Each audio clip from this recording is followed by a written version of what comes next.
Muito boa noite, web telespectadores. Ao vivo inicia às 20h17, mais uma edição da Web Rádio João Paulo Ferraresso, terça-feira, 6 de dezembro, gerada nos estúdios da rtsn.com.br.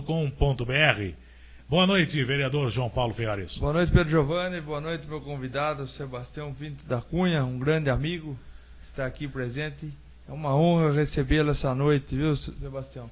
Fique à vontade, use aí nosso microfone, disponha e entregue as palavras aí, que eu sei que o senhor faz isso muito bem. Boa noite, João Paulo, meu amigo de tradições de família. Talvez o João Paulo desconheça que quando a família italiana veio integrar a história de Serra Negra, veio dar início à construção de sua grandeza. Estamos com um problema, infelizmente, no microfone do Dr. Sebastião. Vamos fazer o seguinte, vamos trocar esse microfone. Me dá esse microfone aqui. Me dá, troca. Dá licença, João. Faz assim. Muda.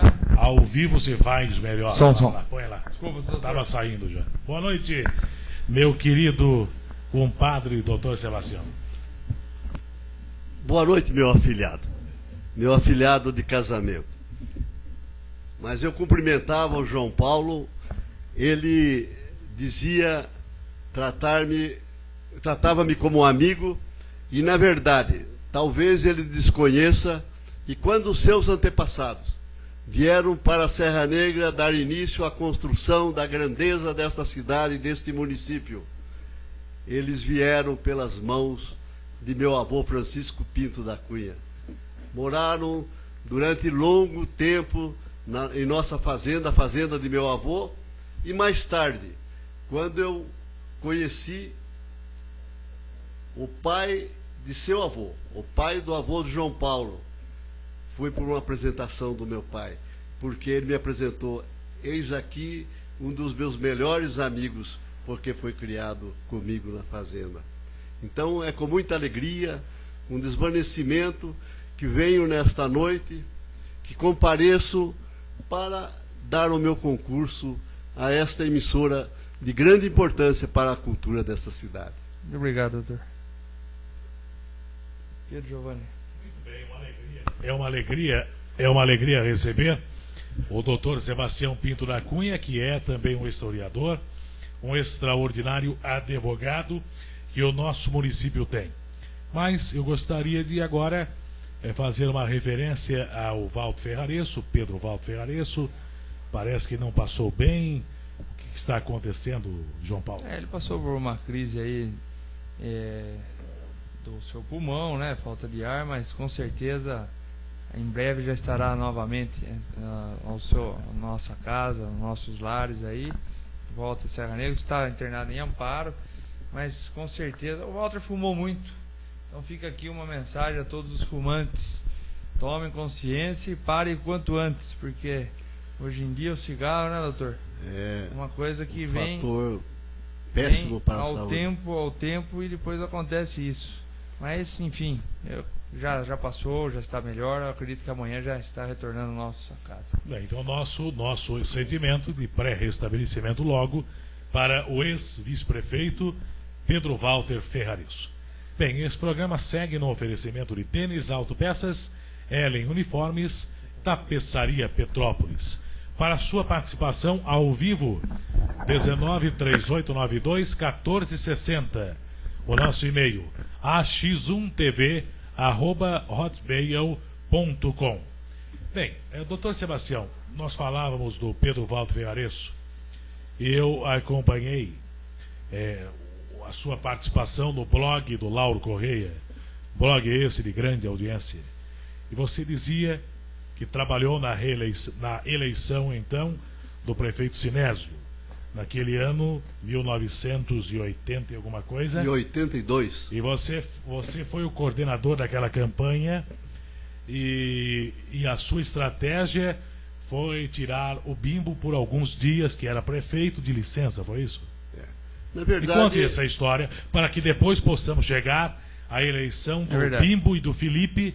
Eu sei que o senhor parece que fez muito para escolher o menino, é isso? O vice Felipe. Exatamente. Então vamos começar Se alguma coisa a essa história. acontecer, eu sou um dos responsáveis pela escolha dele. Então você foi responsável pela vitória do Bimbo de novo. Mas era o ano de 1982.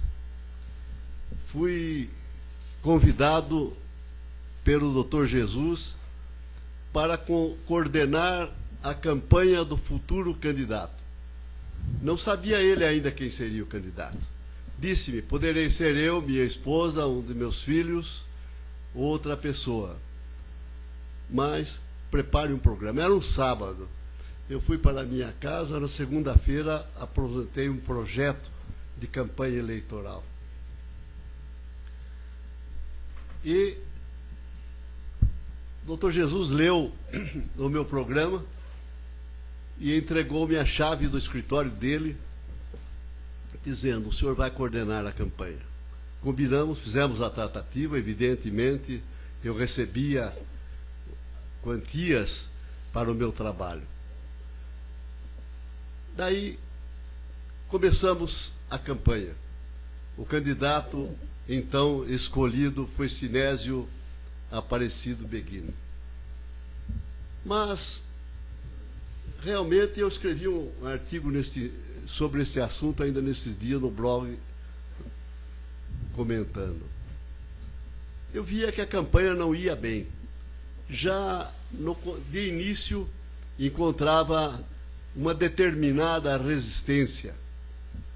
O bairro do Matadouro se opunha por uma questão de desapropriações feitas na gestão do Dr. Jesus. No bairro São Luís, percebi que o povo estava descontente e que não votaria jamais no nosso candidato. Então, fui identificar quais as razões.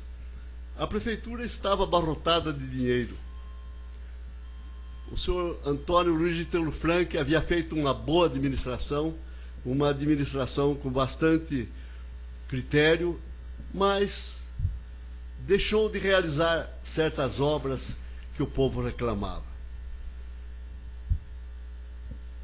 Então, tivemos uma reunião na casa do Dr. Jesus, eram 60 pessoas, e o que eu falo pode ser testemunhado, umas 50 ou mais devem viver ainda hoje. E quando ele me perguntou sobre o encaminhamento da campanha, eu disse-lhe que havia um óbice.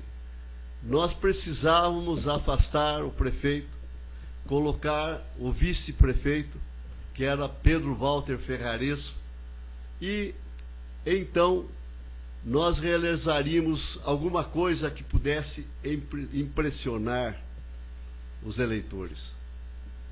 Houve resistência, e eu justamente pedi na presença das 60 pessoas que estavam naquela noite, que ele se afastasse por 90 dias. E depois de muito relutar, ele concordou em se afastar 60 dias. Imediatamente cuidamos da posse do senhor Pedro Walter Ferraresso, preparei a sua posse e fui e pedi a ele o seguinte: tudo o que for possível nós realizarmos para o bem do município deverá ser feito com urgência urgentíssima. E o Walter, dócil, meu amigo, se dispôs a colaborar no encaminhamento, no novo encaminhamento da campanha eleitoral. Então, numa semana colocamos água no bairro São Luís. Já havia uma caixa lá e o povo ficou feliz e votou, acredito que maciçamente, no Sinésio na oportunidade. No bairro do Matadouro haviam, perto da onde depois foi o museu, uma montanha de terra. Nós mandamos retirá-la, colocamos onde está aquele campo de futebol e fizemos o campo de futebol. Tanto que foi um lance de campanha eleitoral. Eu confesso que aquele não seria o lugar para um campo de futebol. Campo do Paulistinha. Do Paulistinha, que até hoje, se quiserem fazer uma arquibancada, não pode. mas era uma questão de oportunidade, sem ser oportunista, era uma questão de tirocínio eleitoral. E foi feito. E o bairro votou exatamente no Sinésio Aparecido Berghini. Mas precisava mais alguma coisa.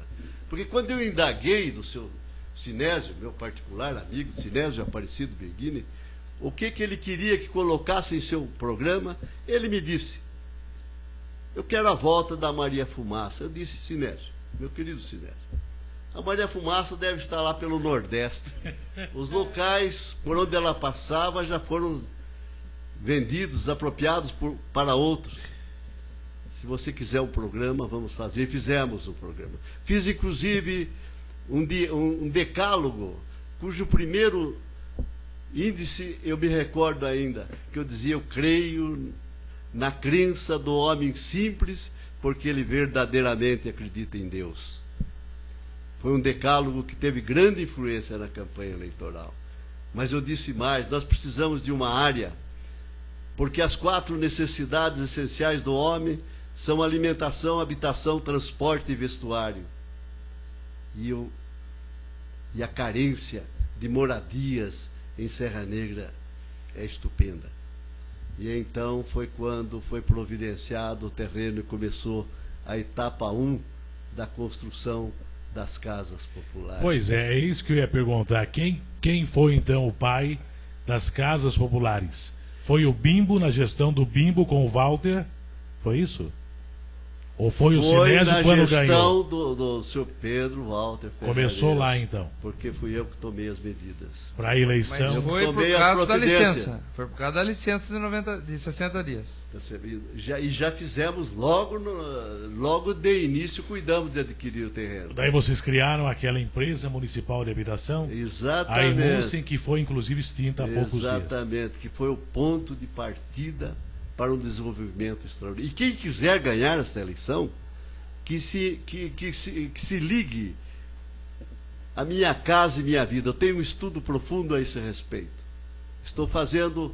Devo fazer um trabalho em Lindóia. Hoje ainda estive lá na prefeitura. E quem quiser que apresente um programa, e se quiser suporte, que me procure, porque a Lei 12.424 de junho deste ano, ela trata justamente desse assunto. E então, qualquer área poderá ser declarada de interesse social. É um novo termo, porque essa lei 12.424, que eu conheço profundamente, que eu tenho estudado, que tem mais de 20 páginas, ela modifica outras tantas leis e dá um novo molde a essa importância à construção da casa. Quem quiser ganhar, quem estiver disposto, com sinceridade de propósito, a pleitear o Executivo Municipal, que abrace essa bandeira, que é a maior bandeira que o povo tem e quer ver desfraldada.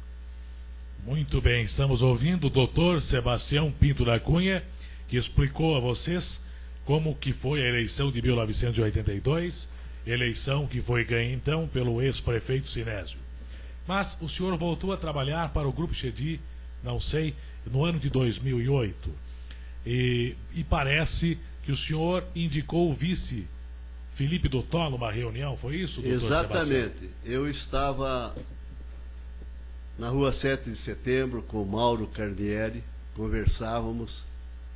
Ele é um cidadão atualmente bastante doente. Ontem eu fiquei triste quando o encontrei, ele anda bastante doente, mas ele é devoto da campanha. Nós identificamos uma falha, que havia necessidade da escolha de um jovem, analisando, e o nosso critério é sempre científico, que 30% ou 40% dos eleitores era composto por jovens. E foi quando, então, nós indicamos, e depois de uns dias, por telefone, depois de uns dias, o doutor Jesus me telefonou, e telefonou o Mário agradecendo pelo nosso cuidado, e ainda disse: vocês estão por dentro, vocês estão em contato com o povo, e que a ideia foi magnífica. Mas eu já o conhecia. Ele, na verdade, ele pertence a uma família, a Pinto da Fonseca. A mãe de minha avó, a mãe de minha mãe, minha avó, também era Pinto da Fonseca. É uma família de tradições. E na primeira campanha dele para vereador, Sinésio e eu andamos lá pelo bairro dos Leais pedindo voto para ele. Inclusive no bairro das Tabaranas, onde eu tive sítio, onde foi o sítio de minha bisavó, onde estávamos fazendo do meu avô, eu ofereci um churrasco, inclusive, para a campanha dele, porque eu entendo que há na história de Serra Negra uma coisa, um fato maquiavélico. Os políticos não deixaram vicejar a juventude, novas lideranças. E eu aí, quando falo, eu acuso lá no passado os Pires, Francisco Pinto da Cunha, os primeiros republicanos de Serra Negra, eu acuso os outros políticos que vieram depois, estes eu falo com a responsabilidade de família, eles não deixavam se formar novas lideranças. E então, eu pugno pelos jovens. Eu acho que estes haverão de cruzar horizontes novos em perfeita concomitância com os interesses da população, visando lá na distância um amanhã pleno de grandiosidade. Doutor Sebastião Pinto da Cunha, o senhor acredita que a honestidade e juventude vai ter continuidade em 2012? Porque o prefeito Bimbo, ao que tudo indica, é candidato à reeleição, é direito passivo dele. Acredita que o Felipe será o vice de novo? E acredita que terão sucesso? Ultimamente, ocorreu um episódio, se comentou a falsificação de um documento, que aquilo me causou espécie. Eu cheguei a escrever uma crônica e não tenho guardado e não publiquei. Eu fiquei profundamente magoado, porque quando dá licença o prefeito, ele assumiu a prefeitura.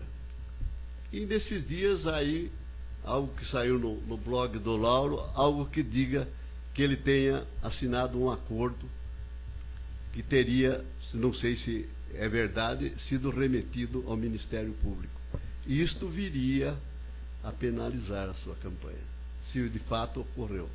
E é uma lástima, porque ele era uma juventude emergente, era um candidato emergente, forte, a prefeito municipal. Nós estávamos preparando, doutor, a ele para isso. Eu não entendi. Pois não, João Paulo. Foi assinado o quê? Diz que foi assinado um acordo relativo a ônibus, eu não sei. Eu vi no blog do Lauro. Foi sim. Foi feito, sim. Não procurei tomar conhecimento, porque isso pertence aos políticos, eu não sou político. Sim. Bom, foi o Felipe, quando o Bimbo tirou. O Felipe assumiu alguns dias, inclusive estava na sua posse. Ele assinou algum contrato lá da empresa que está fazendo a linha de ônibus hoje do nosso município, sim. Eu desconheço, porque é uma questão política, vocês que estão nesse meio, e eu não fui averiguar, não tenho nem interesse para... Sei que, na verdade, se ocorreu, porque eu me recordo que quem escreveu o primeiro artigo, praticamente lançando o Paulo para prefeito, fui eu. Quem conhece o trabalho meu, Serra Negra em Trânsito para o Terceiro Milênio, e eu tenho ainda um volume lá comigo, eu justamente faço uma entrevista e ele ficou substituído. Ele era presidente da Câmara, ele substituiu. 30 dias. E eu sei que ele não concordou em assinar alguma coisa relativa a uma desapropriação. Não, era um precatório. É uma questão de precatório. Precatório, isso. Exatamente. Por isso foi o desligamento dele com o Grupo Xadid? Será que é isso? Eu tenho impressão que sim. Não, é evidente, claro, eu tenho impressão que isso, sim, lógico. Porque foi lá o nascedouro. Entendi. Lá começou a... Inclusive, eu tenho esse trabalho lá e eu elogio a atitude dele de da lisura dele na ocasião. Entendi.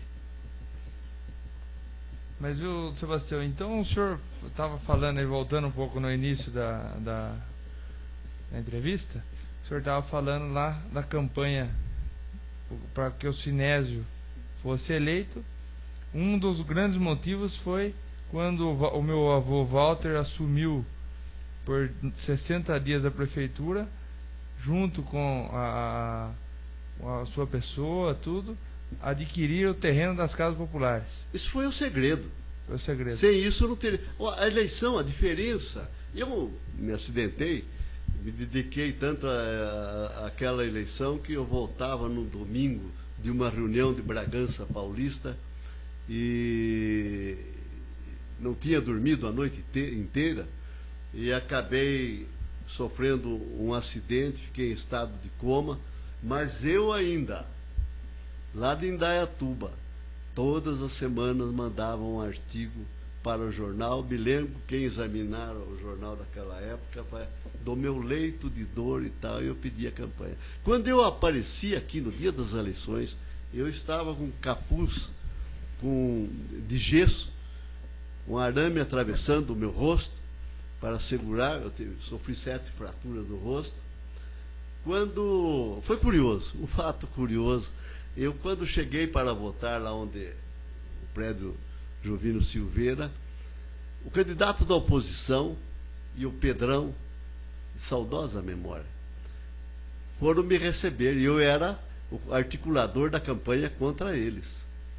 Foram me receber e me deram o braço para que eu chegasse. É incrível, né, que lance que eles tiveram. E eu saí de lá, né, quando eu fui visitar o Lourenço Franco de Oliveira, fui aplaudido, fui ovacionado, só não me carregaram porque eles acabavam puxando o arame do rosto e eu ia chorar de dor lá. Mas, então, foi uma campanha extraordinária. Agora, ganhamos com a calça na mão. A diferença foi pouca, né, doutor? 23 votos, por aí. Só isso? Só Nossa. isso. Era contra o Elias, né? Era contra o Elias. O Elias era candidato. O Elias estava muito bem nessa campanha, muito bem mesmo. Ele estava com a eleição ganha, na verdade. Mas havia o José Oscar Sarajoto de Matê, que foi meu aluno, era candidato. E eu, por uma tática eleitoral, mandava recado para ele, amigo dele, meu ex-aluno, muito querido: vai firme que você tem chance. E graças a Deus ele teve mais de 1000 votos. Calcule o que seria a nossa campanha. Porque na verdade somaram os dois, né? Contra o Elias. Que coisa, né? Não. Foi o Sinésio contra o Elias e os outros votos foram tirados do Elias, porque os votos do José Oscar Sarajoto de Matê eram do Elias. Entendi. Doutor, eu lembro também, voltando, eu gosto muito dessa época. Inclusive, até agradeço que o senhor me forneceu um DVD quando eu era presidente da Câmara. Eu tinha algumas imagens, mas não completo como o senhor me deu. Referente também, eu estava presente, apareço muito nessas imagens, eu lembro. Você era garoto. Foi em 86, né, doutor? Aniversário da cidade. Exatamente. Quando eu lancei Serra Negra, eu lancei o livro. Eu lancei nessa época o meu segundo livro. Segundo livro, Serra Negra, Seu Povo e Suas Epopeias. É verdade. Eu tenho até hoje o livro guardado. E eu lembro que o meu avô, o Carlito, era o presidente da Câmara. Naquele momento foi feita uma sessão solene durante o período da manhã, ali onde é o prédio antigo, onde caiu, né, que hoje não existe mais nada. E eu apareço muito nas imagens e tenho aí a lembrança daquele dia já. Eu já gostava muito da Câmara e via o meu avô lá e falava: um dia eu vou estar sentado no lugar do meu avô. E eu quis o destino que isso acontecesse, né, doutor? E nós vivíamos em paz e não sabíamos. Era muito feliz. É verdade. E eu fiquei muito feliz do senhor poder ver essas duas gerações aí, praticamente aí na São várias gerações. O senhor já viu muito mais, mas nessa família minha o senhor já viu. E há uma identidade muito grande. Todos os sábados nós nos reunimos lá na antiga padaria Santos, hoje Bar Santos, e eu tenho um encontro marcado todos os sábados com o seu tio avô. Tanto que no outro sábado, não neste, no anterior, ele não podendo comparecer no sábado, passou um e-mail se desculpando e dizendo que no domingo ele estaria lá. Então é uma amizade profunda. E é curioso. Foi a única pessoa em Serra Negra que se preocupou em que eu ficasse para a posteridade. Quando foi vamos dizer, instituição do monumento ao imigrante italiano, eu naquela época eu já tinha, havia no primeiro livro, Anotações à Margem da História de Serra Negra, colocado que os italianos teriam dito quando aqui chegaram: libertai os braços escravos, que nós fazemos reflorir nos cafezais a alma branca do negro escravo. E só o Cláudio teve essa preocupação e existe exatamente, tem aquele cafeeirozinho ali, uma placa que ele mandou colocar, ele era rotariano também naquela época. Ele proferiu um discurso naquela manhã, na inauguração. E eu até estou contando que é minha aquela frase, que não tem meu nome lá, né? Mas todos sabem que está no meu livro, porque senão é capaz de alguém, algum político aí que não gosta de mim, vai lá e arranca, porque eu me recordo que eu fundei um museu, um dos melhores, não seria como o de Amparo, mas não ficaria muito longe, e sumir com todas as peças.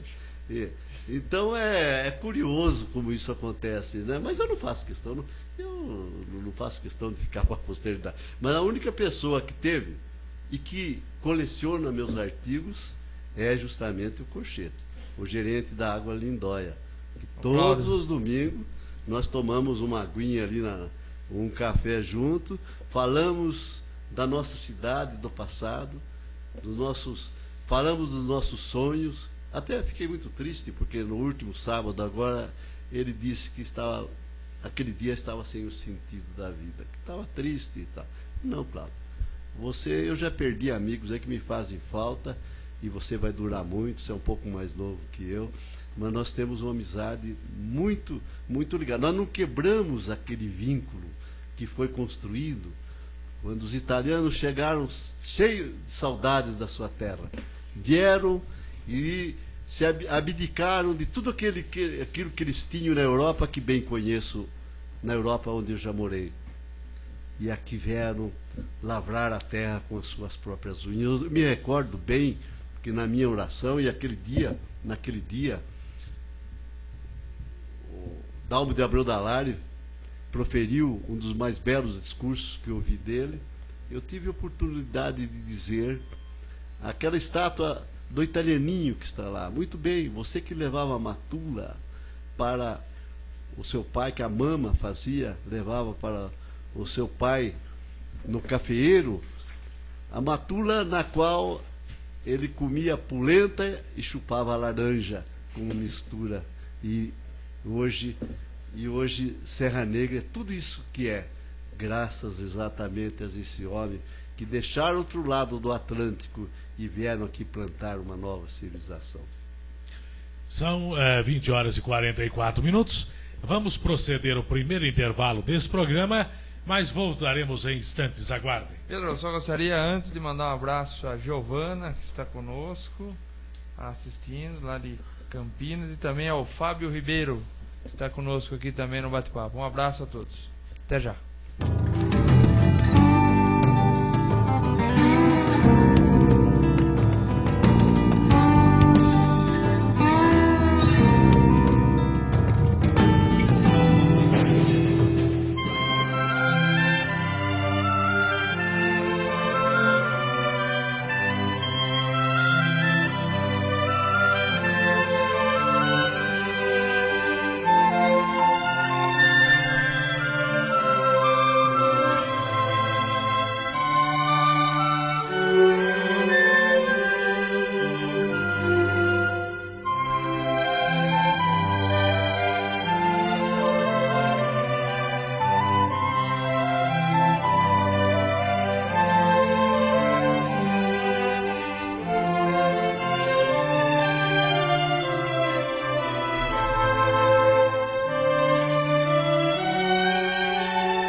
aí para trazer gente boa para cá. Você tem razão.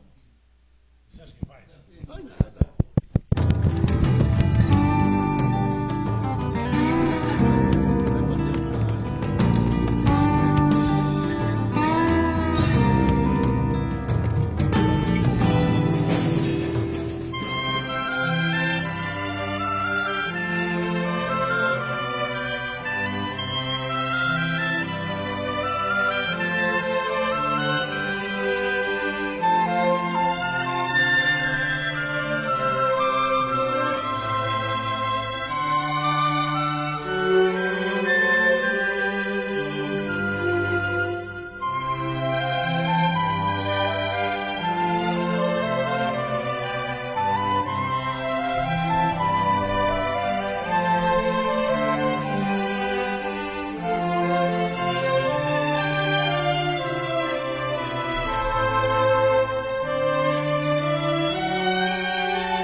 Sobraria o Antonião, eles iriam legislar, e daí um ficaria presidente do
Voltamos, Pedro Giovanni.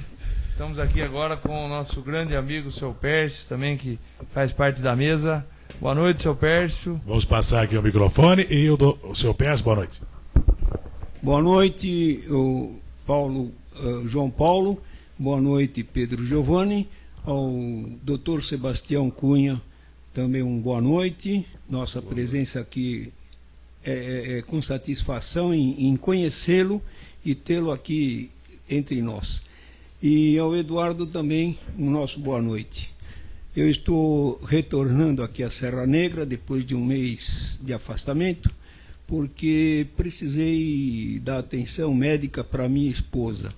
E é uma coisa curiosa, eu fiquei esse mês todinho praticamente enxergando só com o olho esquerdo, porque o olho direito teve um bloqueamento. E eu fiquei meio atrapalhado também até para ler e para escrever.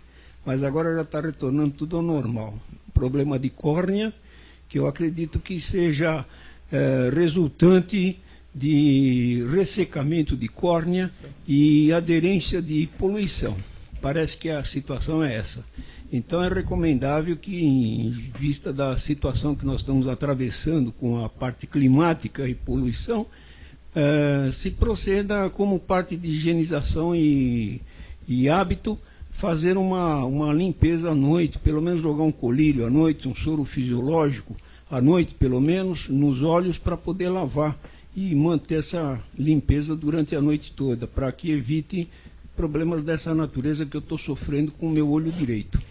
Mas, tudo bem, tudo em ordem, tudo certo, estamos aqui novamente, e agradecendo ao João Paulo a oportunidade da gente participar nessa situação, convívio de exposição de assuntos e, ao mesmo tempo, também procurar informar o nosso público com alguma orientação mais técnica na área de saúde ou na nossa área de especialidade, certo? Então, tudo bem.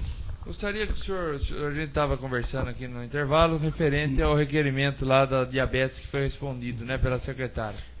Queria que o senhor fizesse um comentário, o senhor também trouxe algumas ideias, né, referente a isso. Exato. Fica à vontade, senhor, para a gente ver o que pode ser feito nesse então, assunto.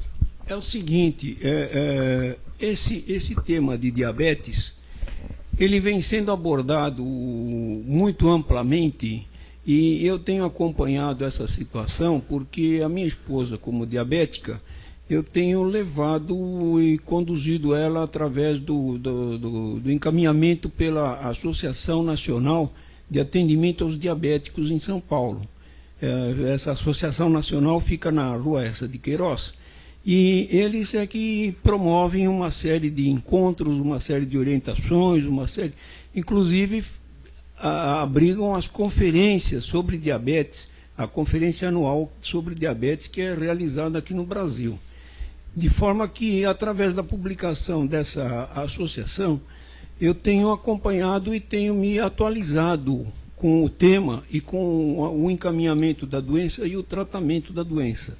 De forma que tudo que é trazido aqui do conhecimento não é alguma coisa assim aleatória, é baseado em publicações, é baseado em informações e é baseado em acompanhamento de doente diabético também.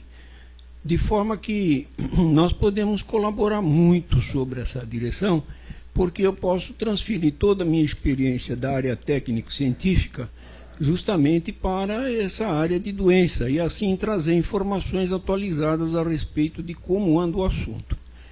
Então, eu tinha conversado com o vereador João Paulo sobre a importância, às vezes, de abrir um núcleo de apoio a diabéticos em Serra Negra em nível de curador. Veja, em nível de curador, por quê? O curador é que toma conta do diabético e que faz todo o acompanhamento do diabético. De forma que esse núcleo seria apoiado pela área médica, pela área de enfermagem, pelos demais especialistas. Essa é a ideia que a gente faz, porque o diabetes é uma doença muito difícil, muito trabalhosa e uma doença muito cara. E a pessoa, até psicologicamente, ela fica muito afetada quando ele tem diabetes. Então, precisa de um amparo bastante grande nessa direção. E eu vejo aqui que a secretária de Saúde, ela responde ao João Paulo a esse respeito, mas eu gostaria de explanar um pouquinho mais, porque apenas uma ideia simples não traz a importância do que a doença merece. E o plano que está sendo hoje abordado para o tratamento dessa doença. Assim eu redigi, aproveitando que o assunto ficou em aberto e em pauta, está em pauta, então eu redigi aqui para o João Paulo, para ele apresentar, se achar pertinente, na Câmara Municipal, uma informação a respeito do assunto, como está sendo tratado em todas as áreas de saúde.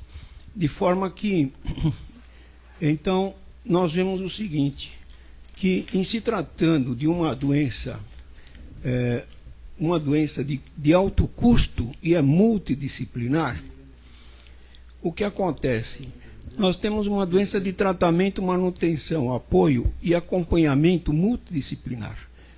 Requer atenção das áreas médicas em clínica, vejam bem, clínica geral, endocrinologia, cardiovascular, oftalmologia, nefrologia, neurologia, da nutrição, da fisioterapia, da psicologia e da educação física. 10 áreas que abrangem um diabético, certo? Se não ficaram esquecidas algumas outras áreas, viu? Mas essas áreas são as mais importantes que estão aqui, e são 10 áreas que são importantes para o acompanhamento de um diabético. Então, hoje, a diabetes está sendo buscada, inclusive, a partir da infância, porque nós sabemos que é uma doença que traz um fundo genético. E, a partir da infância, é que está se procurando um tratamento, uma medida preventiva, principalmente pelas necessidades na educação alimentar, no comportamento e no conhecimento. Então, não requer apenas cuidar de adultos e idosos. Após entender o que é a diabetes tipo 2, diferente da diabetes tipo 1, a pessoa entende a amplitude dessa doença. Depois nós temos que, pelos números preocupantes de diabéticos já existentes e de diabéticos de pessoas que virão a se tornar diabéticas, a educação na área da saúde desde a infância, ela deve introduzir hábitos salutares nas crianças, e esses hábitos salutares são levados até a fase adulta.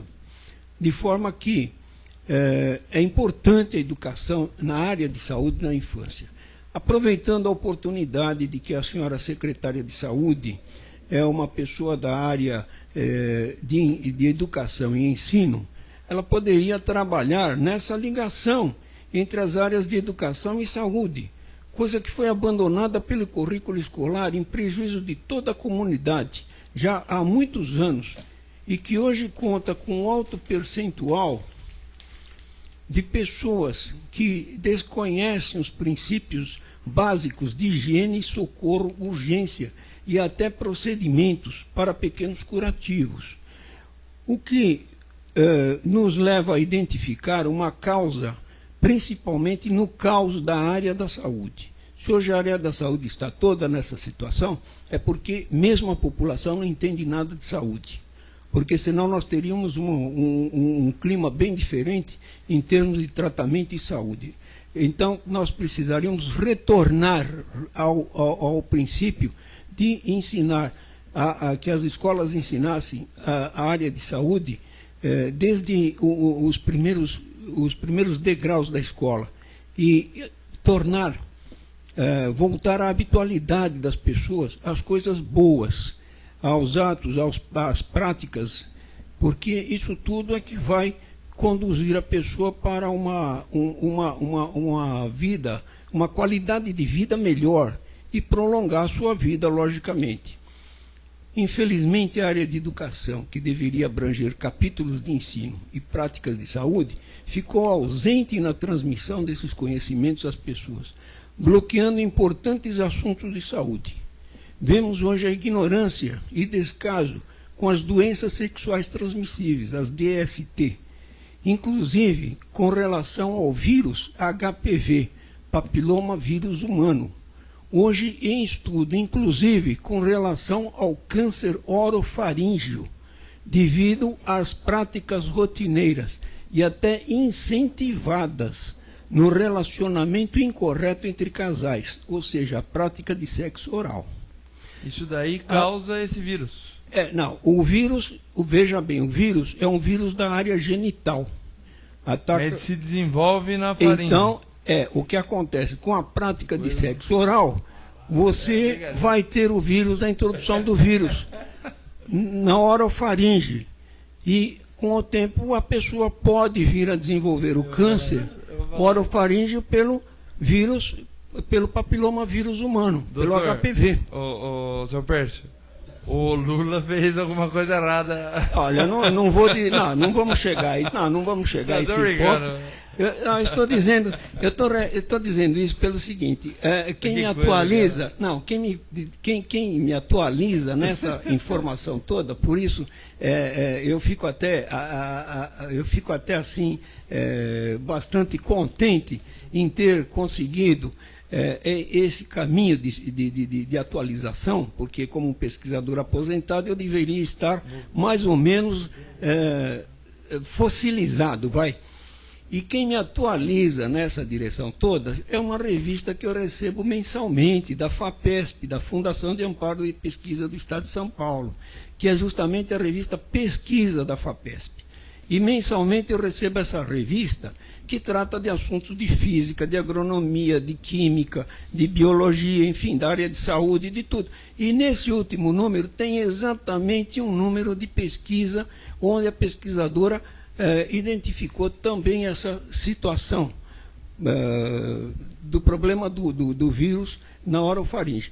E parece o seguinte, que o percentual mais alto de câncer orofaríngeo pela prática, pela presença do HPV, é nas classes mais pobres.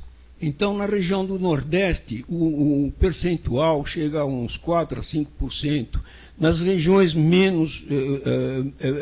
mais esclarecidas, chega a 1,2% por aí de ocorrência do HPV, certo? Então, são números que eu estou fornecendo para vocês através desse artigo que eu leio na revista Pesquisa. E o que me chamou a atenção foi exatamente isso. Então, o que acontece? Vejam bem, eu fiquei, quando eu bati nesse ponto, quando eu atinei nesse ponto da transmissão do HPV por sexo oral, eu vejo o seguinte: eu assisto televisão e logicamente, também eu vou assistir programas, né, onde nós temos muita dessa parte erótica. Por quê? Para ver até que ponto o homem chega no seu descalabro de desconhecimento.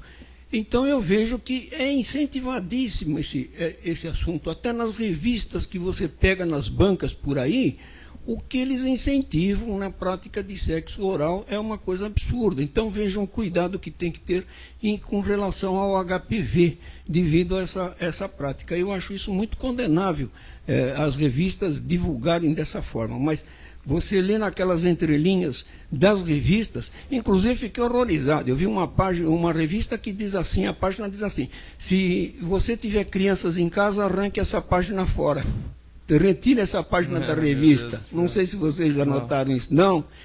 Tem esse detalhezinho. Eu não vou dizer qual é a revista, mas tem esse detalhe. Se vocês tiverem criança em casa, vocês arranquem a página da revista. Porque vem ali uma série de informações. Mas além dessa situação, nós temos outras infecções por vírus e bactérias que o pessoal desconhece em termos de saúde pública. Mas eu ainda vou abordar um assunto e publicar no jornalzinho Serra Negrense uma situação interessante, chama-se tensão de contaminação ambiental. Tensão da contaminação ambiental. Então nós vamos ver em que ponto nós estamos hoje na contaminação ambiental. E é curioso o seguinte, que só falta a criança nascer com sapatinho. Porque mal nasce, já põe sapatinho porque não pode pisar no chão. O chão está super contaminado, né? Vocês veem que é curioso, né?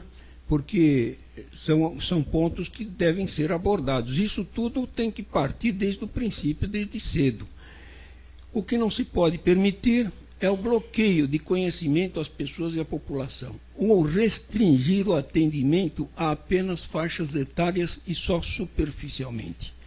Então, diabetes é um exemplo de doença que mostra a importância na abordagem esclarecimentos e informações desde a infância, num trabalho preventivo, mostrando que a pessoa sendo educada e esclarecida desde cedo na aquisição de hábitos salutares, poderá ter a sua vida com melhor qualidade. Na década de 60 até hoje, ocorreu uma tendência para a abordagem dos assuntos como especialidades, especialidades separadas, originando áreas de educação independentes. Hoje vemos que estamos voltando ao caminho da convergência, ou seja, necessitamos da integração entre as áreas, mostrando a importância do trabalho multidisciplinar. Esta é a missão da área de educação no atual momento, atuar na integração de áreas através da educação e da formação da população pelo conhecimento. Eu acredito que disse o que é mais importante, mas acrescento o seguinte, que todo conhecimento oferecido sempre irá ajudar e apoiar e amparar também os diabéticos tipo 1, que têm necessidades mais urgentes e inúmeras vezes imediatas, permitindo superar os seus problemas e dificuldades. A pessoa não diabética, veja bem, é uma coisa interessante, é um ponto que tem que ser abordado, porque a pessoa não diabética, ela tem um pensamento, uma linha de pensamento. Isso aí não quer dizer nada. Bom, tudo bem. Mas ao ela se tornar diabética, porque nenhum de nós está salvo de nos tornarmos diabético. Então, mas ao se tornar diabética, pensará em tratamento, atenção, recursos, orientação e segurança. Então, finalizando, vemos que, na essência, o assunto requer educação e conhecimento. Então, é isso que eu queria dizer a você. Se você achar pertinente apresentar o documento, a gente redige, manda para você e você apresenta na Câmara. Eu acredito que sim, viu, Sr. Berto? Tá certo. Sem problema. Muito bom, viu, Sr. Berto? Bom. Obrigado, viu, Sr. Berto? Agora, mais para frente um pouquinho, eu quero falar só um detalhe depois histórico do nosso partido. Sem problema. Certo? Do nosso partido. Sebastião, queria perguntar para o senhor, o que o senhor está achando da atual administração Bimbo? Na atual conjuntura, com todos os debates, com todas as polêmicas, com relação à licitação do ônibus, que o senhor já disse, em relação aos asfaltos, aí 3 vezes a Rua Coronel, em relação... Bom, etc, Sebastião. Você já sabe mais ou menos o que o senhor acha da atual administração, Sebastião? Todos esses problemas, eles advêm de um único fato. Aqui em Serra Negra, quando alguém assume a chefia do executivo, ele abandona as obras que foram começadas pela administração anterior. E essas questões relativas ao asfaltamento, onde já não há necessidade de deixar outros bairros sem o mesmo, decorre do desconhecimento da administração científica. Eu fico pasmado, às vezes, de verificar que pessoas assumem o executivo municipal sem conhecer a administração. Casualmente, sou formado em administração, toda a vida me dediquei à administração. Já em 1997, houve aqui em Serra Negra um congresso das instâncias climáticas, que reunia as 36 instâncias que naquela época procuravam estudar uma forma do desenvolvimento do turismo nas cidades. E tive a oportunidade de, representando a Prefeitura de Águas de Lindóia, apresentar aqui um projeto, uma tese, a formação de pontos turísticos com o capital do Estado, do município e de particulares. Os particulares também são interessados nos pontos turísticos. E na administração do Sinésio Aparecido Biguini, e isso foi bastante propalado nos últimos tempos, a Ponte São Luís passou a ser um ponto turístico. Tanto que eu, no livro que eu publiquei em 86, no fundo, na capa, eu lembro. a capa eu explorei porque eu achei fantástico o trabalho. Tenho um carinho especial por aquele bairro. Eu, na verdade, fui inspetor escolar, visitava as escolas que ali estão, e tudo ia bem, tudo era bonito e extraordinário. Então, esses desmandos, porque as administrações têm que ter continuidade. Uma não pode desmandar a outra, porque a administração é pública, ela é do município, ela é do povo. Então, é uma obrigação de que um novo prefeito tome por termo aquilo que foi feito, dê continuidade, porque aquilo que foi feito custou dinheiro. Aquilo que foi feito pertence ao povo, é patrimônio do povo. E se alguém é eleito pelo povo, deve respeitar exatamente esse próprio povo. Uma pena que isso não acontece em Serra Negra e não acontece em nenhuma cidade do Brasil. Mas, doutor Sebastião, o que você acha do novo na política, o Edson Marquezini? Eu, lamentavelmente, não conheço pessoalmente o senhor Edson Marquezini. Eu, de longe, fico assistindo às flechas. É um homem, um grande administrador, indubitavelmente. Não me importa se ele tenha diplomas ou não tenha. O bom administrador, ele já nasce com o feitiço da administração. Eu, embora de longe, tenho admiração por ele. Porque alguém que veio do povo, alguém que trouxe das raízes as dificuldades e consegue, hoje ainda, alguém fazia minhas unhas e a profissional me contou que ele pretende instalar aqui no ano que vem uma indústria de 700 operários, relativa à confecção. Vejo, eu que não conheço pessoalmente, o tirocínio desse cidadão. Serra Negra teve no passado cerca de 37 fábricas de artefatos de couro. Não há quem aqui em Serra Negra não saiba. Nós éramos crianças, eu era estudante, eu aprendi, eu também tive. Depois em Lindóia, nós fabricávamos 1.400 porta-notas por dia e ganhei muito dinheiro, inclusive. E não era da minha área. Eu era advogado, inspetor, mas eu mantive uma indústria, a indústria Brasília. E a visão dele é extraordinária, porque Serra Negra está no desse caminho. Serra Negra, enquanto não tiver uma pequena indústria que não seja poluente, vejamos Amparo. Amparo é a instância. E Amparo desenvolveu uma indústria. Sabão IP, né? Sabão IP, eu ando lá, eu moro um pouquinho no Paraná, um pouco aqui. No Paraná só se usa sabão IP. Mas no Rio de Janeiro também, no Brasil inteiro.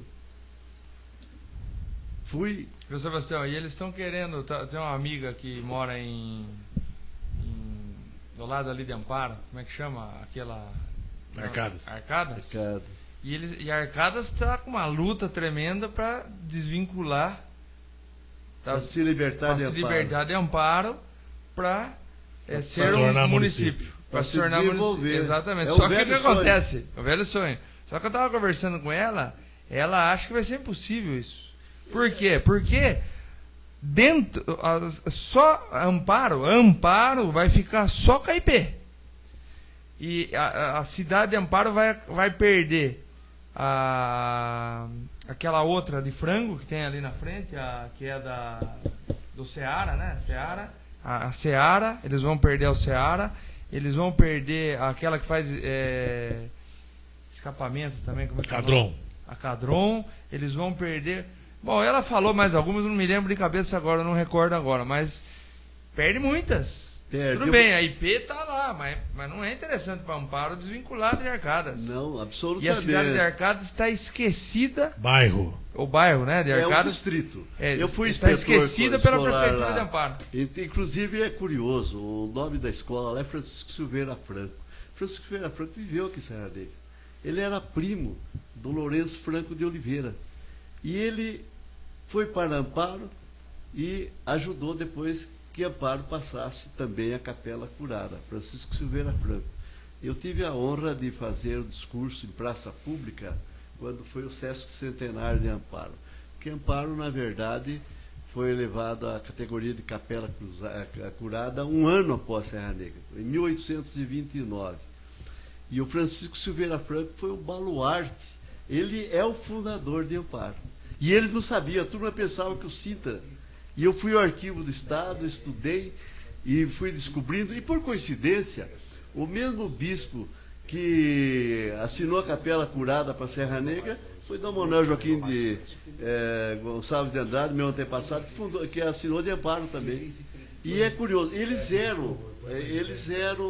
constituíam uma família de fundadores, porque o fundador de Socorro, em 1819, também era primo dele. E mais tarde, muito mais tarde, o fundador de Pedreira era da família.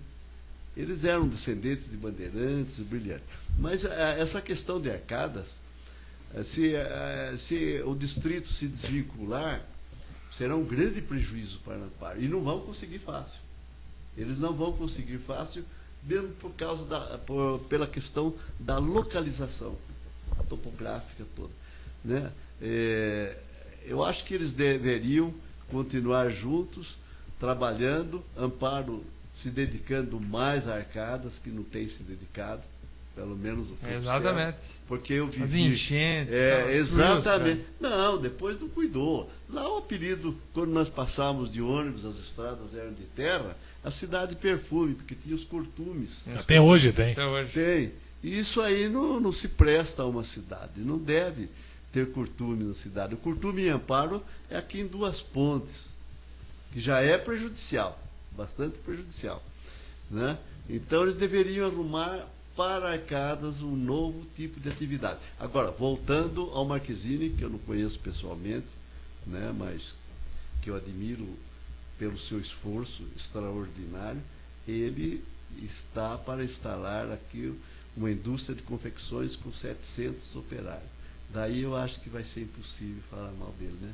Porque em Indaiatuba tem uma indústria de confecções de calças de grande interesse da cidade, numa cidade que tem 236 mil habitantes.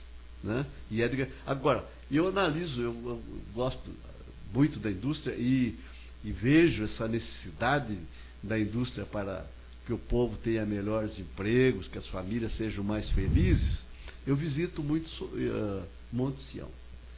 Monte Sião, divulguei bastante lá, tem mais de 1000 teares de 2 metros de largura, que funciona o dia inteiro fazendo tecido. E vai tão bem Monte Sião que eu conheci de terra em 1949, e que hoje é uma das belas cidades da região, a capital do tricô brasileira. Na época em que não se faz tricô lá, estão confeccionando vestidos, roupas femininas. Quem quiser que visite as lojas. Monte Sião, perdão. Monte Sião está numa expansão extraordinária. É disto que Serra Negra precisa. Porque nós vendemos aquilo que eles produzem.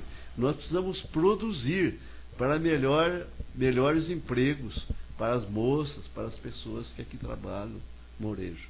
Muito obrigado por enquanto, doutor Sebastião. Mas o doutor Pécio gostaria de falar sobre um pouco da história do partido PSC, presidido em Serra Negra por João Paulo Ferraresso. João Paulo, Pois não, Alberto. o fundador do partido era Pedro Aleixo. Eu não lembro agora. Não lembro, mas acho que era o Pedro Aleixo. Não era Pedro Aleixo? Pedro Aleixo. Da PSC, né? De Minas Gerais. Conheci pessoalmente. Pois é, o fundador do partido é interessante porque essa parte histórica ela vale a pena ser conhecida.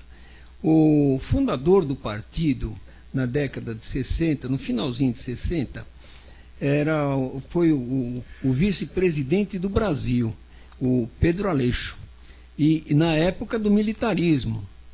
E o Pedro Aleixo foi vice-presidente do Costa e Silva. Aliás, o Costa e Silva tinha uma fama muito grande de um burraldo. Era um burraldo, porque inclusive havia uma piada sobre o Costa e Silva, que é justamente a época das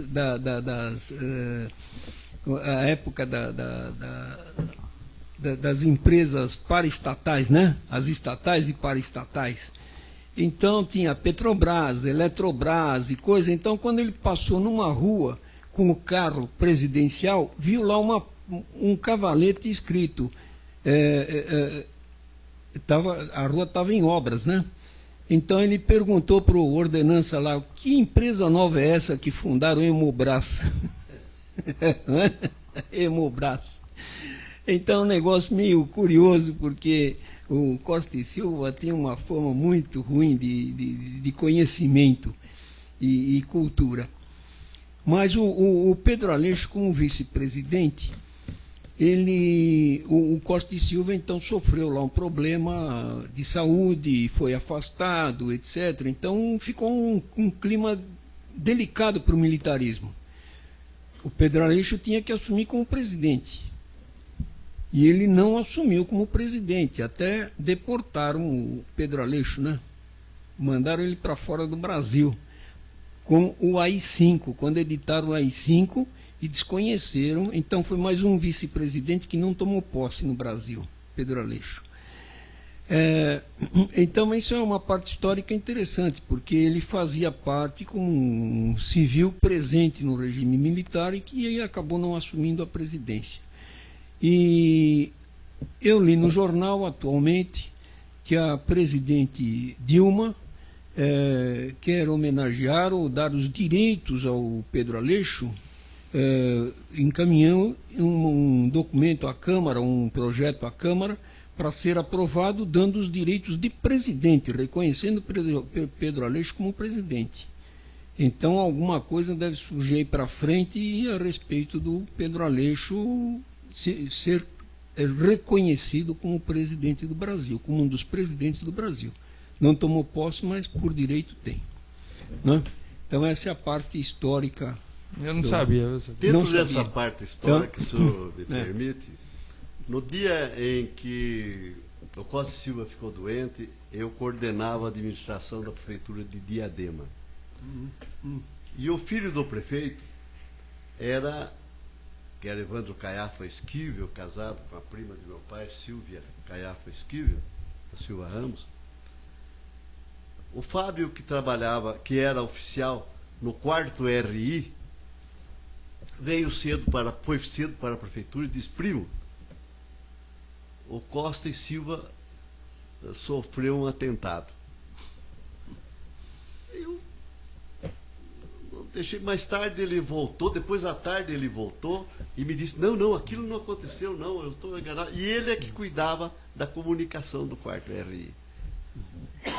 Foi ele quem recebeu a primeira notícia. É curioso, a gente que está velho, a gente tem muita coisa para contar, né? Mas eu conto espontaneamente, assim, porque eu tenho provas disso. E mais tarde ele falou: nós sabemos que o Costa Silva estava a tomar um avião de Brasília para o Rio de Janeiro. Ele foi lá ficou no Rio de Janeiro. Nunca apareceu a fotografia dele doente, apareceu uma fotografia 3x4 no jornal na época. Eu acompanhei, eu sou muito curioso nessas questões da história, porque a história tem coisas que a gente que não chegam a ser registradas, né? Ele jamais sofreu um acidente. Ele jamais teve aquela doença que acharam que teve. Ele sofreu mesmo, foi um atentado. Ele não interessava mais o sistema. Exato. Quem conhece a história dele.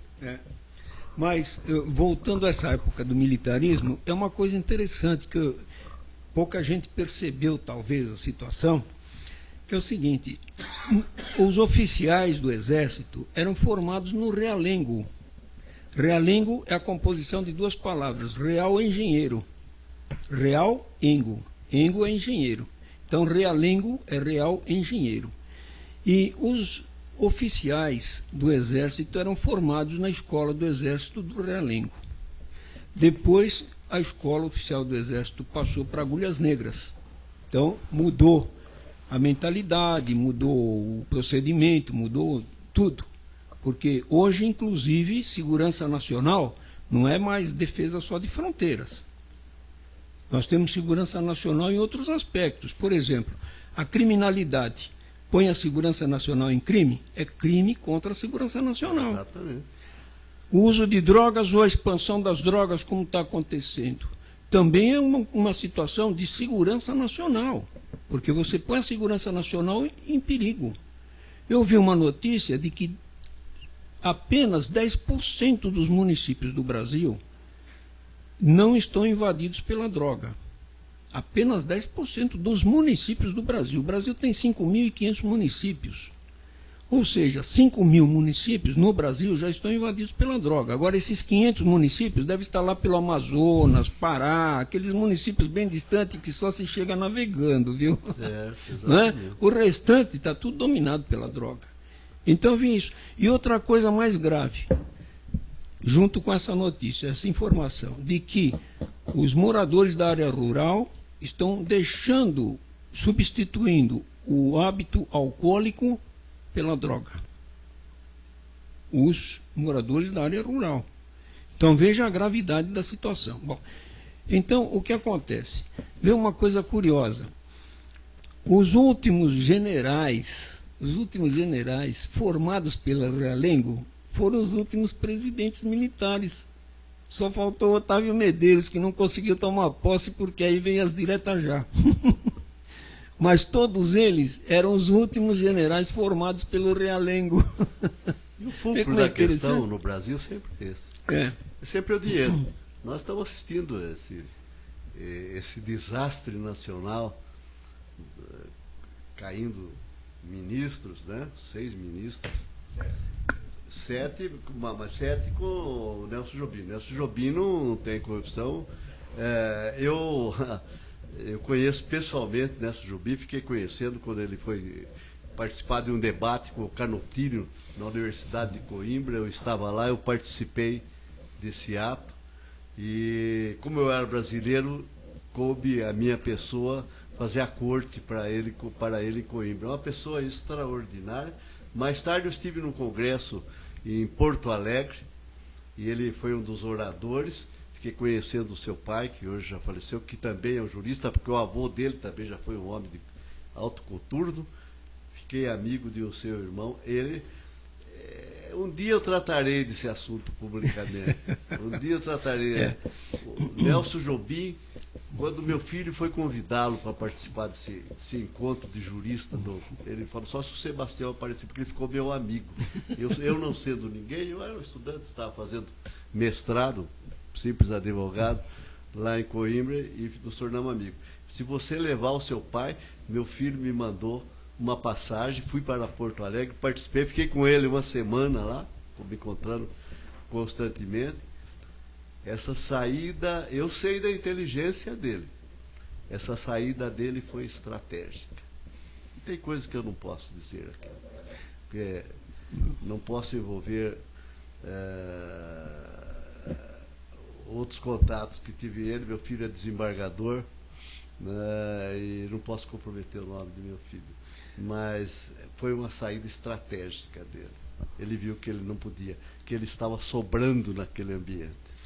Mas o senhor abordou aqui de Serra Negra a situação socioeconômica de Serra Negra, a parte de... É uma coisa muito séria. O problema falta de planejamento. Sabe, talvez seja até bloqueio. Pode pelo seguinte, o pessoal tem medo que, se a cidade desenvolver, começa a haver uma... Foge o poder da mão deles. Exatamente, e eles podem se tornar pobres, porque não vão conseguir entrar com a concorrência. O problema de Serra Negra, eu estou atualmente escrevendo um livro a esse respeito. Pondo as verdades, que depois eu vou morrer logo mesmo, mas não quero deixar escrito. Eu conheço a história de Serra Negra, conheço profundamente, de perto, e sempre houve esse bloqueio. Eu me recordo que quando eu tinha 20 anos de idade, eu lecionava no ginásio da Estância de Serra Negra. E eu escrevi um artigo no O Serrano. O Serrano foi fundado pelo meu avô, com o dinheiro do meu avô, mas nessa época era do pessoal dos Canhões. Eu escrevi um artigo contra os coronéis. Naquela época era chefe político de Serra Negra, Dr. Jovil Silveira, um grande homem, um homem extraordinário. Mas era, sem dúvida nenhuma, uma pessoa que queria ter o poder nas suas mãos. Então eu fundei o Grêmio Literário Castro Alves com as crianças, os alunos do ginásio, e eu pleitei que fizéssemos um baile para a formação de uma biblioteca. Todos dariam um livro, com o resultado também do baile, compraríamos livro. Pois naquela época tentaram bloquear a festa, o baile no 15 de novembro. Eu tive sorte que um filho do juiz, na época, era meu aluno, porque o juiz de paz, amando do chefe político, não queria que se realizasse o baile. Daí eu fui à casa do doutor Edésio Pestana, eu falo e digo o nome, encontrei-o, inclusive, resolvendo exercícios de matemática. Eu falei, professor, doutor, mas por que o senhor está fazendo isso? Eu fui professor de matemática, é por isso que eu admiro o senhor. E eu era professor de um filho dele, que tinha um pouco de dificuldade, eu ia à casa dele constantemente estudar com o menino para que ele acompanhasse a classe. Eu lecionava para o menino 4 matérias naquela época. Então ele falou, eu não somente vou ao baile, levo o meu filho, como ficarei lá a noite inteira e coisa. E tentaram bloquear até um simples baile para formar uma biblioteca que deu origem à biblioteca que existe hoje do Jovil Silveira. Porque tem o próprio nome do chefe político. Deixa eu ver o seguinte, eu frequento Serra Negra desde... Eu casei em 58 e vim passar a lua de mel aqui em Serra Negra, em 58. Então, desde 58 que eu conheço Serra Negra. Depois viemos nos fins de semana, tal, aqueles feriados prolongados, etc. E em 83 é que eu acabei comprando um apartamentozinho aqui em Serra Negra e ficou mais fácil para a gente vir e se acomodar. Mas eu venho para Serra... Então, eu faço um comparativo fora de Serra Negra com Serra Negra. Então, o que acontece? Serra Negra está mais ou menos bloqueada. Chover que ninguém lê. Por isso é uma pena. A gente se desgasta para escrever e o pessoal não está habituado a ler. Não está habituado a ler. Por quê? Porque o ensino, o senhor pode apresentar bonitas escolas de pré-escola, bonitas escolas de infância, mas quando chega na área do primeiro ciclo e na área do colegial, o ensino é pobre. O pessoal sai do colegial e depois não tem mais nada para fazer. Qual é o interesse de estudar? É adquirir uma bagagem para esquecer no dia seguinte. Então, se houver o desinteresse do pessoal, a CIA abriu uma série de cursos, certo? E não realizou os cursos, porque ninguém se interessou na inscrição. Havia numa cidade de Minas, em Monte Santo.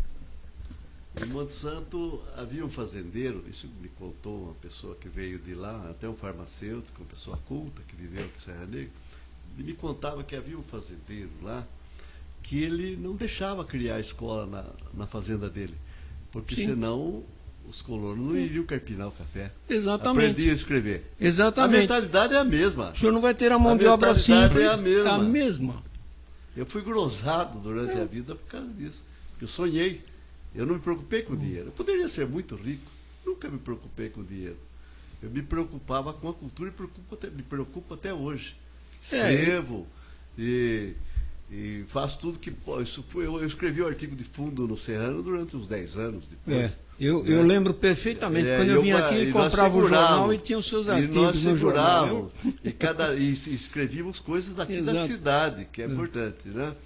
Mas colocar a vinda nos olhos do povo é a grande tarefa dos políticos. Exatamente, para ninguém enxergar e ser fácil de ser comandado. Então, senão eles ficam sabendo mais do que eu, e como é que vamos fazer? Então, o conhecimento incomoda. Incomoda. E bastante. Eu, um tempo, naquela época, eu falava muito em cultura, então meu apelido era Cultura. Eu achava até bonito, eu achava bom, me dava glórias, mas me colocaram esse apelido como pejorativo. Né? Exato. Infelizmente, é a mentalidade. Os políticos, ao longo de toda a política, eu falo sem medo de ninguém, eu escrevi muito discurso para política aqui em Serra Negra. Tá muito. E eu era até cabotino. Porque às vezes tinha lá uma celebração no clube, eu escrevia para esse, para aquele e tal, deixava para falar no fim. Daí eu batia a carteira deles, porque eu sabia tudo que eles tinham dito, porque era eu que tinha dito. Só que uma vez, Solo Borges dos Reis, que foi meu professor, foi deputado, foi vice-prefeito de São Paulo, Borges, presidente do Centro Professorado Paulista, falou: olha, Sebastião, o pessoal, quando a gente ajuda culturalmente, toma um ódio na gente, porque eles têm inveja, não conseguem fazer aquilo, mas eles perseguem. E é os que eu mais escrevi discurso aqui, são os que mais têm ódio de mim, não sei. Eu percebo, eles não falam, eles têm medo de dizer, porque e depois eu escrevo, né? Eu conto, depois eu venho aqui, eu conto, né? E eles sabem que eu conto porque eu não tenho medo de ninguém, né? Nessa idade aqui, medo do que eu nunca tive desde criança. É um bate-papo interessante, né, entre o doutor Sebastião e o doutor Pércio. Mas, João Paulo Ferraresso, o que aconteceu na ordem do dia de ontem da Câmara? Aqui, Pedro. Então, ontem nós tivemos, na ordem do dia, alguns projetos, só deixar registrado. Foram: primeira discussão e votação do projeto de lei 125/2011, da autoria do Poder Executivo Municipal, que autoriza o Poder Executivo Municipal a celebrar convênio com o Governo do Estado através da Secretaria de Gestão Pública, visando a instalação e manutenção do Circunscrição Regional de Trânsito, CIDETRAN, e da outras providências. Foi aprovado por unanimidade. Também tivemos primeira discussão e votação do projeto de lei 127/2011, do Poder Executivo Municipal também, valor suplementar, adicional suplementar, no valor de R$190 mil, reforço de dotação orçamentária, Secretaria de Turismo e Desenvolvimento Econômico. Discussão e votação do projeto de lei 128/2011, autoria do Poder Executivo Municipal também, crédito adicional suplementar no valor de R$3.085, dotação orçamentária, Secretaria de Assistência e Desenvolvimento Social. Quarto, segunda discussão e votação do projeto de lei 124/2011, autoria do Poder Executivo Municipal, que autoriza a abertura de crédito adicional suplementar no valor de R$10 mil. Esse é da Câmara Municipal, está acertando alguns valores lá. Agora eu faço só uma pergunta em referente a essas suplementações, né, Pedro? Nós acabamos de aprovar algumas sessões anteriores o orçamento do município. Então está aqui. R$190 mil. Tudo bem, está tirando de um lado e pondo do outro. Para turismo, certo? E R$3 mil para assistência e desenvolvimento social. Então, só vou deixar uma pergunta aqui. 2 milhões para ônibus rodar em Serra Negra e a população tem que pagar.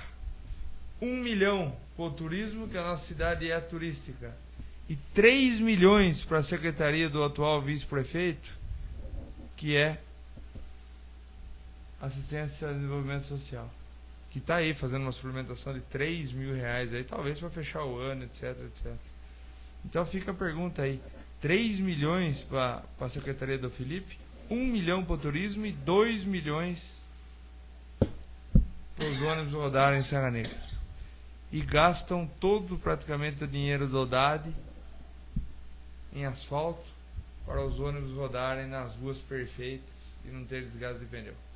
Fica aí a mensagem à população que observe as minhas palavras. Ricardo Dalarme, muito obrigado pela audiência em Águas de Lindóia. Vamos agora anunciar a vocês que em instantes o doutor Sebastião vai ler um poema. E eu quero que vocês prestem atenção, porque enquanto os nossos convidados falavam da mesa sobre esse bloqueio, eu me lembro que eu era criança, eu tinha 14, 16 anos, 15 anos, e naquela ocasião a Associação de Imprensa funcionava e nós tínhamos então o prazer de ter o doutor Sebastião declamando poemas. Tínhamos nessa época de Natal o prazer de ver o compadre Lourenço, que também declamava poemas de Natal.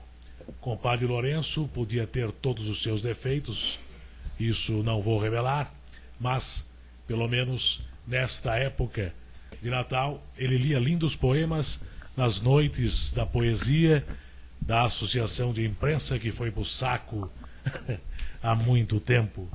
talvez por forças de um bloqueio, porque até então, não é? Era a única manifestação que tinha penetração para que os jovens pudessem entrar na imprensa, e um desses jovens, pelo menos acho que o último que foi esse que fala a vocês. Doutor Pércio, seus comentários finais. Bom, o senhor Sebastião abordou um ponto muito interessante, justamente sobre o desenvolvimento em Serra Negra. Serra Negra mantém-se à custa do turismo e da agricultura do café, certo? E investem tudo em turismo. E justamente a mentalidade trazida por essa área comercial direcionada para o turismo é que bloqueou completamente o desenvolvimento, o crescimento e a cultura em Serra Negra. Porque quando você volta para o turismo, o que acontece? Você só pensa em comerciar. Então nós vemos os antigos povos fenícios, os fenícios que eram os grandes comerciantes da época, não é? E o que acontece? Não sobrevivem, porque há uma virada aí na situação, não tem como fugir para outra direção ou escapar. E eu tenho um artigo muito curioso, que eu li o artigo e estou procurando na revista, saiu na revista Pesquisa, achei até estranho a Pesquisa abordar esse assunto, mas é um assunto interessante, porque diz o seguinte, que a área industrial, ela já está praticamente, pensar em indústria é bobagem. Porque a indústria hoje está toda automatizada, a mão de obra é pequena para a indústria, já não é mais aquele contingente necessário anteriormente, então a área industrial hoje está praticamente desconsiderada em termos de desenvolvimento para pequenos municípios. Então ali abordam o seguinte, que o município que não desenvolver criatividade, ele está destinado à falência. Porque hoje nós precisamos desenvolver criatividade. Então eu tenho a impressão que Serra Negra deveria pensar nessa direção de criatividade e não ficar se fossilizando em termos de medo de desenvolvimento, porque medo de desenvolvimento, a pessoa acaba sendo engolida pelo vizinho. Se ele não se desenvolve, ele é engolido pelo vizinho, tranquilamente. Então é o que pode acontecer, não é? Qualquer situação, a cidade é engolida pelo vizinho e aí acabou todo o princípio que, como vocês estavam falando aí de arcadas com amparo e tal, né? Um é engolido pelo outro e depois não tem como voltar atrás e se desenvolver, tá certo? Então o perigo é exatamente isso, você parar, fossilizar, não ter criatividade e ter medo de entrar em outras direções. Esse é o grande risco que a gente corre. Agora, como comentário final, eu gostaria também de dizer para o João Paulo o seguinte, que nós precisaríamos agradecer à administração municipal, porque eles resolveram sinalizar o solo no cruzamento da Saldanha Marinho com José Bonifácio, e parece que traz mais segurança para nós, está muito bonito lá, está bem perceptível a indicação, a marcação, e quem não respeitar, é porque não quer respeitar mesmo. Mas...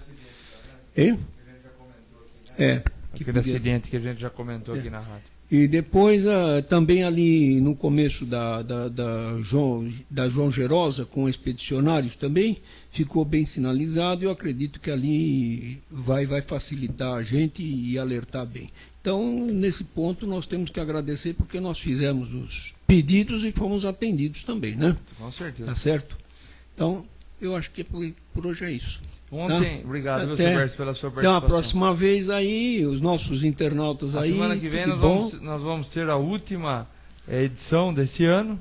Eu espero, se o senhor quiser estar presente, vai ser um prazer novamente recebê-lo. Estarei aqui. Para a gente finalizar o ano junto. Okay. Eu também, gostaria também de lembrar, Pedro, que eu acabei deixando em casa a cópia da indicação. Foi feita uma indicação por mim ontem, referente à descida aqui da rua Petrópolis, com ali em frente, próximo do nosso patrocinador, o João Gasparini, os carros vêm em muita alta velocidade ali do cemitério sentido cidade, e nesse cruzamento da Petrópolis ali não tem uma pequena pintura no chão, etc.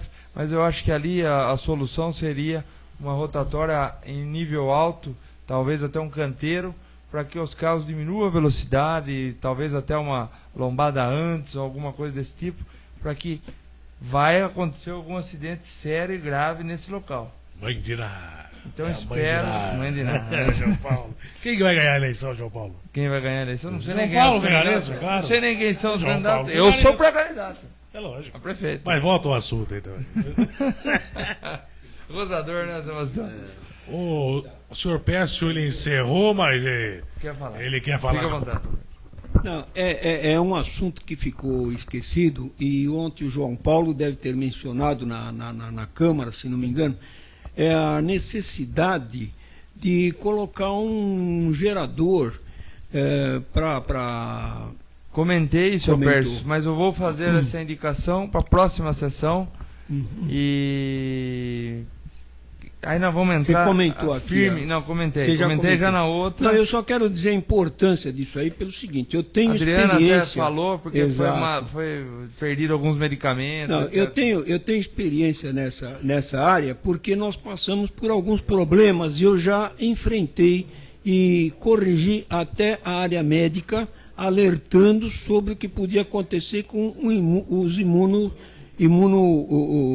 os produtos de imunização, certo? Então as vacinas, hormônios que necessitam de refrigeração, eles não podem deixar de receber e manter a sua temperatura adequada o tempo todo. Sim, sim. É uma das problemáticas que nós temos, por exemplo, no transporte de medicamentos dessa natureza na área amazônica, que você é obrigado a transportar em geladeira, onde você não tem geladeiras portáteis com gelo, porque você não tem esse esquema de produção de gelo, certo? De frio.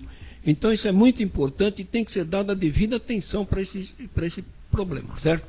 Espero que se Semana que vem nós resolva. vamos bater mais nesse assunto, senhor Espero Pércio. que resolvam isso.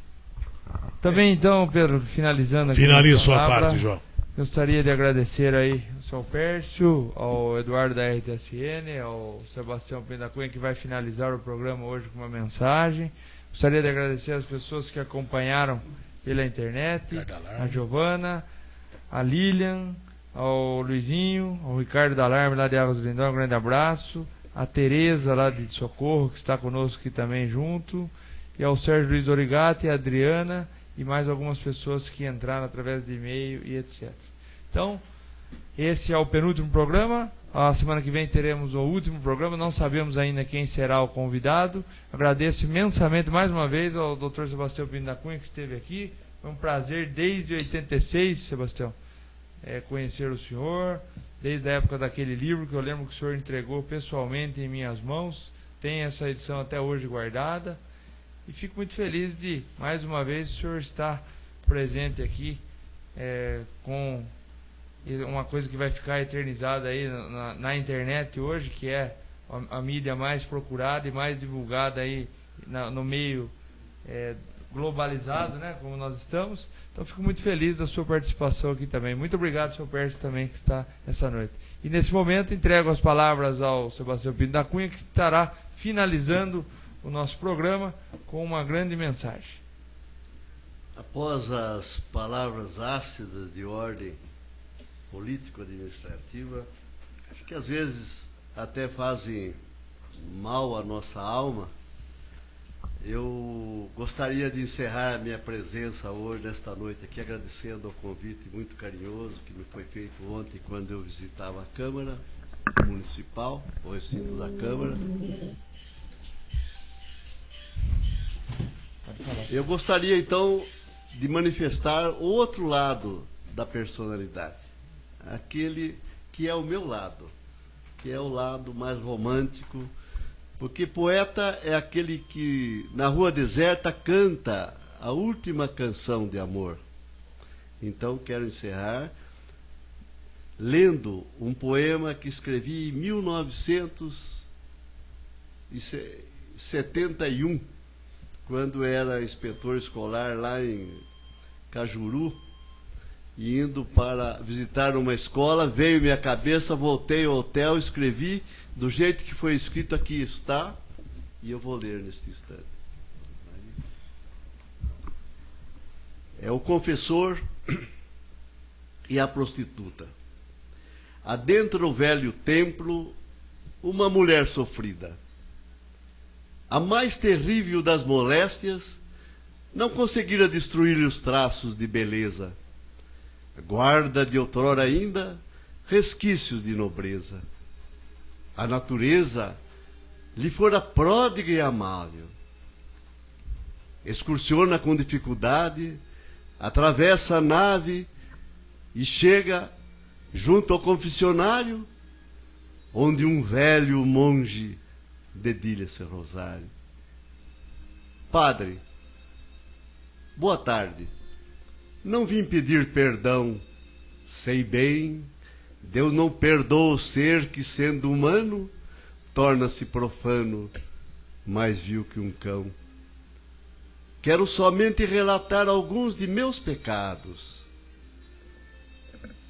Aproxima-te, filha, senta-te ao meu lado e abre tua alma.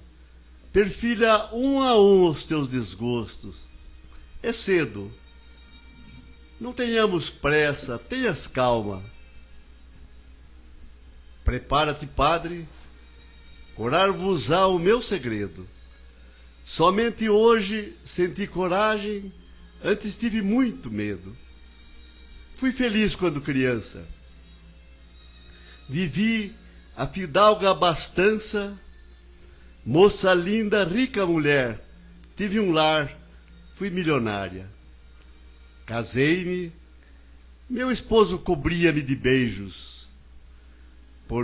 Porém, por mais que me agradasse, achava pouco, e nesse mundo louco não soube entendê-lo. Sentia-me angustiada dentro do palácio. Cada gentileza de um criado me dava a impressão da atitude estúpida de um palhaço. Queria ares outros, muita liberdade, abri minha alma incógnita do mundo. Um dia, tomei uma decisão. Varri gaveta por gaveta, abri o cofre, arrebatei minhas joias, uma fortuna. E no mar das ilusões, fui buscar a branca e névoa espuma. Atravessei a última saleta, transpus o portão e fui respirar a liberdade no mundo escravo da ilusão. Devolvi-me às futilidades de menina. Ele viajava. Era noite. A cidade brincava em sua orgia vespertina. As luzes iluminavam a larga praça. No céu azul nenhuma fumaça escondia o brilho das estrelas. E só de vê-las era desvairadamente feliz. Pratiquei tudo aquilo que sonhei, o quanto quis. Quando ele voltou, não sei quão grande foi o seu delírio. Sei que desceu de seu mundo, percorreu lugares antes desconhecidos, perambulou pelas ruas, pediu a Deus clemência, encontrou-me após grande insistência, mas vendo-me envolvida na podridão da lama, tal foi seu inusitado drama que chorou. Trazia em seus olhos vermelhos uma expressão de horror. Mas eram duas chamas ardentes que ainda falavam de amor. Emudeci, tranquei-me calada. Na janela a lua passava enamorada. Nas grandes salas, as prostitutas, profissionais do amor artificial, perplexas, bestificadas, presenciavam aquela cena de dor. Ele estendeu-me a mão e, entre soluços, disse-me: levanta-te, volta, eu te perdoo.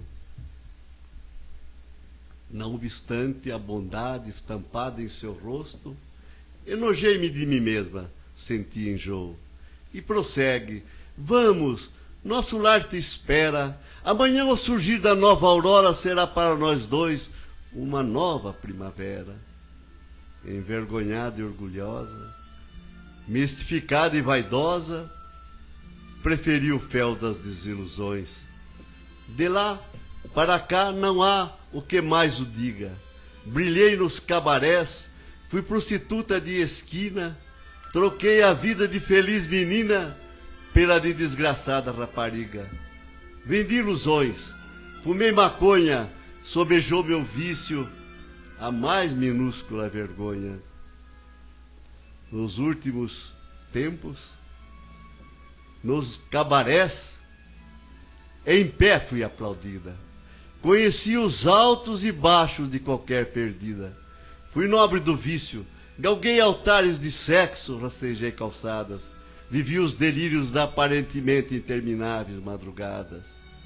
De tudo o que fui, restam-me estes farrapos. Estou aqui neste templo, não para pedir perdão, narro apenas o que fui e o que sou. E assim dizendo, a velha prostituta cala-se, nada mais o padre escuta. Ele, pasmado, buscando dentro de si o bem e o mal que praticara, também lembra-se de sua imperfeição de outrora. Quando ainda jovem, do confessionário, fizeram o veículo da prostituição dos lares. Arrependido e mudo, começa a falar. Mulher, tu que partes para a eternidade, vai lá e pede ao Santo Eterno Padre que me perdoe por Deus, porque fosse pequena, ainda uma verbena perto dos crimes meus. O padre, falando assim alto, tendo a mulher caída ao seu lado, percebe que estava rodeado pelas carolas da igreja. Desvarado, sai pela praça e na arruaça da criançada que o vê, tudo aquilo ainda era pouco. O cura estava completamente louco. No piso da igreja, a moribunda rasteja cumprindo seu fadário. Chega até as imediações do sacrário. Num só segundo, relembra toda a sua passagem pelo mundo. Em último esforço, ergue seus braços e pede perdão ao Nazareno. Senhor, quero pedir-te perdão, perdoa-me, lava de minha alma esta podridão mesquinha. Sobre o altar voava festiva, descrevendo círculos, uma indiferente andorinha. Mas alguém que passara despercebido, o frade encarregado da limpeza, que tudo assistira absorto, aproxima-se da moribunda e, levantando do rosto a velha veste, toma nos braços e diz: Deus do perdão, que não advoga a vingança, perdoa esta mulher. Corri mundos, gastei minha fortuna na ilusão do esquecimento, tornei-me frade, o mais humilde do convento. Aflito, o velho frade, o serviçal do templo, em gritos implora perdão a Deus. No altar, o rosto sereno da Virgem repousa. Enquanto ela morre, ele, delirante, beija os lábios da própria esposa. Muito bonito, Sebastião. Fica aí uma mensagem gravada. Parabéns, Sebastião. Ainda, João Paulo, em homenagem a você, que é jovem, e estamos perto do Natal, um soneto curto. Pois não. Tem uma pessoa que já esteve aqui, Sebastião. Ela é muito nova, muito jovem, uma amiga, Lilian Pagliuca, não sei se o senhor conhece. Não conheço. E ela escreve poesias, então inclusive ela adoraria conhecê-lo. Então eu quero dedicar a você essa poesia, sem que a conheça, porque eu quero ardentemente conhecê-la. A Lilian, então. Isso foi numa época... A minha e a Lilian, pronto. Como o senhor disse. Foi numa época de Natal. Eu iria participar de um jantar com os advogados e preparei exatamente o jantar que nós teremos nessa semana, dia dia 9, na sexta-feira. E eu, quando estava para sair para o jantar, eu escrevi essa poesia. Eu estava vivendo um momento de emoções naquela época. E chama-se Presságios. Que este Natal... Como é o nome dela? Lilian. Lilian, em plena lua cheia, seja-te lenitivo de esperanças, e as ondas do oceano muito mansas venham beijar teus pés na branca areia. Que as madrugadas sejam-te delírios, tantos prazeres íntimos enredos, afastem-se de ti todos os medos, extingam-se as pessoas mil martírios. Que o lençol branco, liso de tua cama, avermelhe-se, arda-se em chama no crepúsculo de 1 milhão de beijos. Sejam felizes todos os amantes, vivendo plenamente seus instantes, são estes meus auspícios, meus desejos. Parabéns, Sebastião. A Lilian está mandando uma mensagem aqui de obrigada.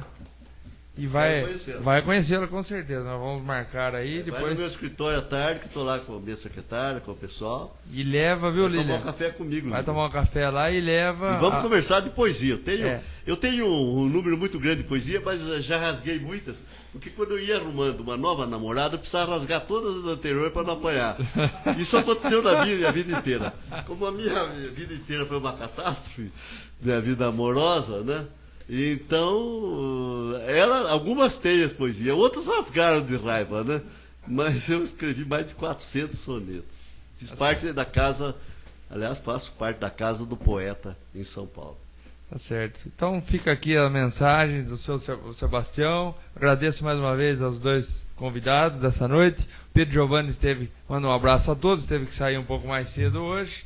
Então fica aqui finalizado o penúltimo programa de dezembro de 2011. Estaremos na semana que vem, nesse mesmo horário, na terça-feira, às 20 horas, com o último programa da Rádio Web deste ano, e voltaremos depois, logo que a Câmara tomar volta do seu recesso. Um abraço a todos, muito obrigado pela audiência. Tivemos até o momento de agora, 47 pessoas ao vivo que acompanharam esse programa.